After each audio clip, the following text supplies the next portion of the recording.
La team, salut, c'est Jérémy Sensei. Je ne parle pas trop fort parce que j'ai la voix éclatée, je suis malade. C'est un petit peu pareil que mon PEA, tu vas voir, il s'est fait démolir.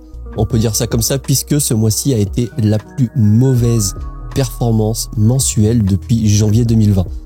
Ne prends pas peur, je te partage tout ça en vidéo comme d'hab. Si tu me découvres, eh bien bienvenue. Hésite pas à explorer ma chaîne et si le contenu est pertinent, que tu trouves ça intéressant, tu peux t'abonner, ça fait plaisir. N'hésite pas à partager, à liker, à commenter, à venir sur le Discord communautaire, tu as tous les liens dans la description de cette vidéo. Et bien sûr, je tiens à souligner que tout ce que je te raconte et ce que je te partage ne constitue pas un conseil en investissement personnalisé. Je te dis pas de faire comme moi et de toute façon, quand tu vas voir un peu les performances de ce mois-ci, ça va te foutre un petit peu les pétoches, je pense. Mais pour autant, si jamais tu décides d'ouvrir ton PEA ou de lancer un compte titre, bref, de commencer à faire de la bourse, sache que tu peux utiliser le code de Fortunéo qui te donnera quelques euros lors de l'ouverture de ton compte. Tu le retrouves en description de la vidéo. Et tout de suite, eh bien, je te propose d'attaquer. On regarde du côté du S&P 500. Donc le S&P 500 clôture à 4193 points. C'est légèrement en baisse. Et depuis un mois, on est à moins 2,21. Donc ça baisse, mais c'est pas non plus catastrophique, contrairement eh bien, à mon portefeuille. Mon portefeuille, je vais te le montrer tout de suite. Attention. Portefeuille à la clôture du 31/10/2023, on est sur une valorisation de 39 633 euros.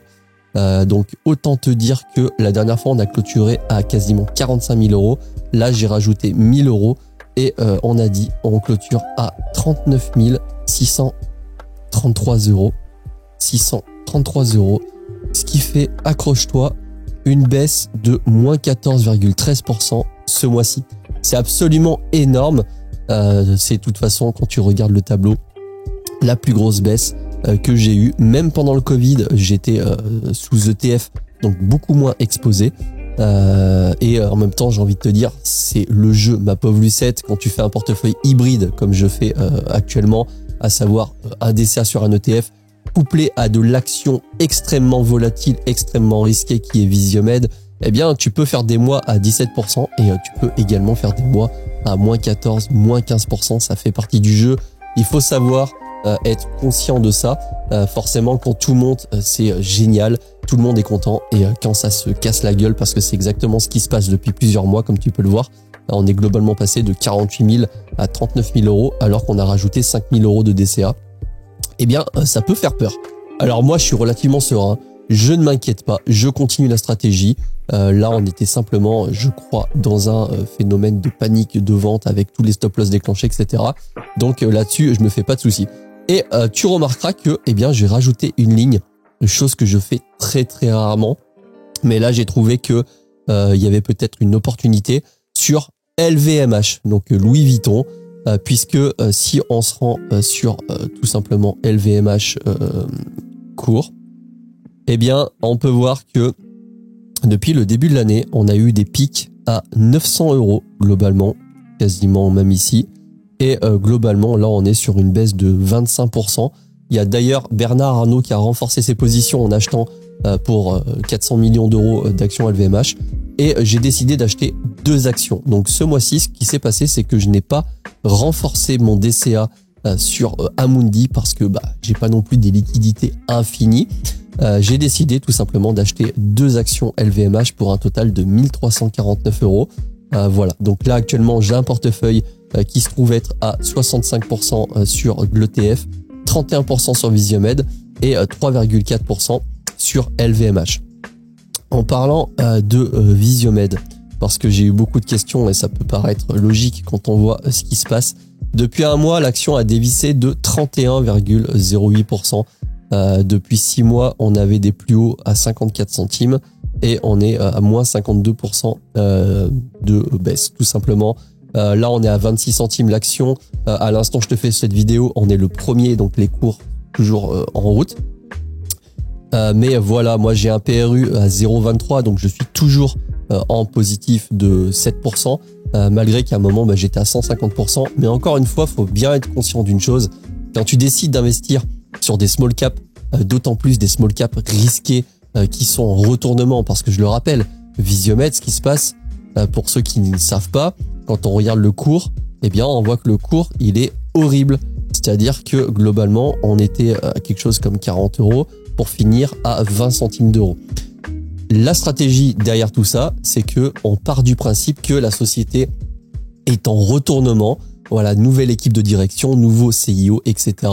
Nouvelle stratégie, on coupe toutes les pertes et on se concentre uniquement sur ce qui marche. Et si ça doit se passer comme ça, et encore une fois, il y a un si, eh bien, on pourrait techniquement avoir, on va dire, pas mal de rendement sur cette action. Pour autant, il y a quand même un risque que ça aille à la cave et que ça tombe à zéro. Donc c'est pour ça que en aucun cas je te conseillerais d'acheter cette action. Tout dépend bien sûr de ta situation. Moi, ce qui se passe, c'est que j'ai eu beaucoup de questions et j'ai toujours beaucoup de questions de personnes qui me disent « Mais Jérém, mais comment c'est possible? T'es inconscient, qu'est-ce qui se passe dans ta tête? Visiomed, c'est pourri, etc. » Visiomed, j'ai mis quelque chose comme 10 000 € sur l'action. Donc c'est quand même beaucoup d'argent. Pour autant, c'est toujours relatif à ce que je vais gagner tous les mois. Tu le sais ou pas, mais j'ai de l'immobilier à côté qui me rapporte de l'argent, je travaille, bref, j'ai des projets qui me rapportent quand même de l'argent. Visiomed, si jamais ça venait à aller à zéro, bien évidemment que ça me ferait pas plaisir parce que tu es sur une perte sèche de ton investissement tout simplement. Pour autant, c'est pas pour ça que je suis dans le mal à devoir manger des pâtes pendant 6 mois. Je mange d'ailleurs des pâtes actuellement parce que j'aime ça. Donc ça me dérangerait pas. Mais pour autant, ce que je veux dire par là, c'est que, eh bien, admettons que j'arrive à mettre, là tu vois, je mets à peu près 2 000 € par mois en bourse. 10 000 €, c'est 5 mois globalement d'investissement. C'est pas 10 ans, c'est pas 15 ans d'épargne, c'est pas l'épargne de toute une vie. C'est pour ça que tout est relatif. Moi, j'ai décidé de prendre le risque, eh bien, de m'investir sur cette action-là, de voir si si le cours va se retourner. Je te cache pas que c'est ce qu'on veut. Pour l'instant, eh bien, les chiffres vont dans le bon sens, même si c'est pas encore la joie, on va pas se mentir. Mais globalement, eh bien, on voit bien que la société va plutôt dans le bon sens. On verra à terme ce que ça va donner. Je suis positionné sur plusieurs années. Quand j'ai pris ma position, je savais que ça pouvait éventuellement faire moins 50% par rapport à mon PRU. Donc voilà, c'est des choses, quand tu prends l'action comme Visiomed, des small cap et d'autant plus des small cap en retournement, tu ne peux pas te dire que ça va forcément monter jusqu'aux étoiles. Quand j'ai pris l'action l'été dernier, l'action a fait quasiment plus 100% en un mois. Eh bien, faut aussi accepter le revers de la médaille que ça arrive à faire moins 50% en un mois. Quoi qu'il en soit, je n'ai pas vendu. Tu peux le voir, j'ai toujours mes 50 000 actions disponibles sur mon portefeuille à 0,23. Je vais pas te mentir, si jamais ça continue à descendre et qu'on commence à atteindre, je sais pas, des 0,15 par exemple, je remettrai peut-être un petit ticket d'entrée, histoire de lisser un peu le PRU à la baisse.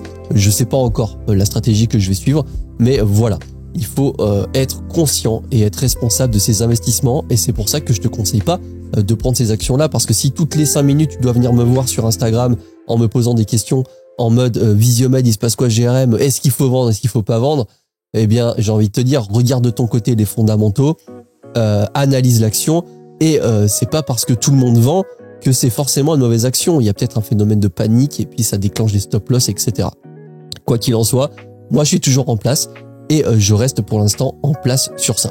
Donc là évidemment, si on se remet sur le tableau, eh bien on va aller directement sur la comparaison. C'est sûr et certain que je suis repassé en dessous de la performance du S&P 500. On a dit, je suis à 39 633. Hop, on va tirer ça par le bas. Voilà. Donc là, non, là il y a un truc qui va pas. Oui, c'est le 0 qui a là, pardon. Donc là, bah voilà, on voit bien que la courbe en bleu qui est mon PEA, eh bien, vient de passer en dessous de la courbe en rouge qui est globalement le S&P 500. J'arrête pas de le répéter. C'est très compliqué de battre le S&P 500 sur du long terme. Le SPIVA, je peux te montrer vite fait. Je sais que je l'ai déjà montré plein de fois, mais le SPIVA, c'est globalement un organisme qui fait de l'analyse. Et première page du SPIVA, on va faire Accept All. Tu as cette page-là qui te montre que il y a beaucoup de fonds qui sous-performent le S&P 500. Là, on est sur une échelle de 15 ans, mais si on se met sur un an, ça nous dit qu'il y a 39% qui surperforment le S&P 500. Sur 3 ans, on passe à 20%, donc 1 sur 4. Sur 5 ans, on est à 13. Sur 10, on est à 14. Ça remonte un peu. Par contre, sur 15, on descend drastiquement puisqu'on est à 7. Et sur 20 ans, on est à 6. Donc, tout ça pour dire quoi? Tout ça pour dire que les statistiques ont montré que c'était ultra compliqué de battre le marché. Moi, j'ai décidé de prendre un risque. C'est un pari également, même si, bien sûr, derrière, il y a de l'analyse fondamentale sur Visiomed. Mais globalement, voilà, moi, je peux pas te dire fais ci ou fais ça. Si tu veux une stratégie rapide, fais un DCA, choisis un ETF et commence comme ça doucement et rajoute petit à petit exactement comme je l'ai fait. Ça sera un bon point d'entrée, je trouve. Donc voilà, donc le mois là, il fait pas rêver. Il fait pas rêver. Maintenant, c'est aussi l'avantage d'avoir le suivi sous forme de vidéo parce que autant quand ça fait plus 15, plus 20 dans le mois, je vais te le montrer. Autant, quand ça fait du moins 15, je vais te le montrer aussi. Et tu as des variations de quasiment 6-7 000 euros, sur le mois. Ça fait, en tout cas, ça peut faire peur quand tu débutes. C'est pour ça que c'est essentiel d'y aller doucement, mais sûrement. LVMH, pour l'instant, j'ai pris position et je compte holder, donc c'est-à-dire garder les actions tout simplement parce que j'estime que c'est quand même une bonne société. Je trouvais que le point d'entrée était plutôt pas mal. C'est pour ça que je me suis positionné. Encore une fois, c'est pas parce que je l'ai fait que tu dois forcément le faire. Je ne suis pas un expert de la bourse. On en reparlera dans 30 ans quand j'aurai 30 ans d'historique. Même si là, c'est pas trop mal et c'est assez volatile. Tu vois la volatilité sur la courbe, c'est beaucoup plus volatile. Ça monte beaucoup plus fortement et ça baisse aussi beaucoup plus fortement que le marché sous forme indicielle, sous forme d'ETF indiciel. Donc voilà, si tu n'es pas très solide, si t'as pas les reins solides, je te conseille pas du tout de prendre un portefeuille hybride et en plus avec des small caps. J'ai d'ailleurs en parallèle constitué et je suis en train de constituer un portefeuille 100% small cap, mais là on parie plus sur le retournement. On est uniquement sur de la value, donc des sociétés sous-valorisées, pardon.